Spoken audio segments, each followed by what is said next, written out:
మూసీ ప్రక్షాళన పేరుతో కాంగ్రెస్ దుశ్చర్యలకు వ్యతిరేకంగా హైదరాబాద్లోని హైదర్ కుషోకోటలో కేకే నగర్ మూసీ బాధితులు పాదయాత్ర చేపట్టారు. మూసీ ప్రక్షాళన పేరిట ప్రభుత్వం దామనకాండ నిరసిస్తూ ఆందోళన చేపట్టారు.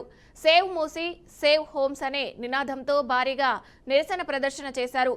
అయితే బాధితులు చేపట్టిన ఈ మూసీ దండి మార్చిలో బీఆర్ఎస్ వర్కింగ్ ప్రెసిడెంట్ కేటీఆర్ పాల్గొన్నారు. ఈ సందర్భంగా రాజీవ్ గృహకల్ప నిర్వాహితులతో కేటీఆర్ మాట్లాడి భరోసా కల్పించారు. ఇక ఇండ్ల కూల్చివేతలపై రాష్ట్ర ప్రభుత్వాన్ని నిలదీస్తామని తెలిపారు. ఒక్క ఇల్లు కూడా కూల్చకుండా అందరం కలిసి ప్రభుత్వంపై ఒత్తిడి తీసుకురావాల్సిన అవసరం ఉందని పేర్కొన్నారు. మూసీ ప్రక్షాళన పేరుతో కాంగ్రెస్ దుశ్చర్యలకు వ్యతిరేకంగా హైదరాబాద్లోని హైదర్ షాకోట్ కేకే నగర్ మూసీ బాధితులు పాదయాత్ర చేపట్టారు.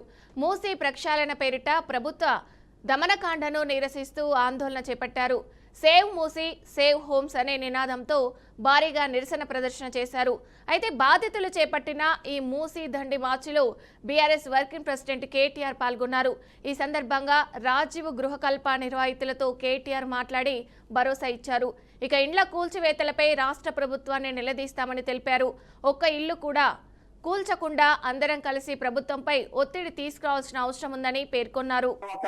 మీ బాధ చూసిన తర్వాత, మీ కోపం చూసిన తర్వాత, చిన్న పిల్లలు వచ్చి మాట్లాడుతున్న పద్ధతి చూసిన తర్వాత అనిపిస్తున్నది. మేము మీకు ఒకటే మాట ఇస్తా ఉన్నాం. పెద్దలు కేసీఆర్ గారి తరఫున ఒకటే ఒక మాట, 2 ఏళ్లు కాపాడుకోండి మీ భూముల్ని, మీ ఇళ్ళని. 2 ఏళ్లు తర్వాత మేము వస్తున్నాం.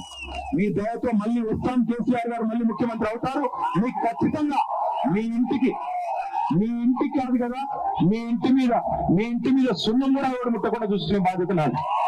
ఈ 2 ఏళ్లు కాపాడుకుందాం. ఈ 2 ఏళ్లు కాపాడుకోవాలి. ఎందుకంటే ఈ దుర్మార్గం నుంచి మీ ఇళ్ళని కాదు, తెలంగాణ కూడా కాపాడుకోవాలి.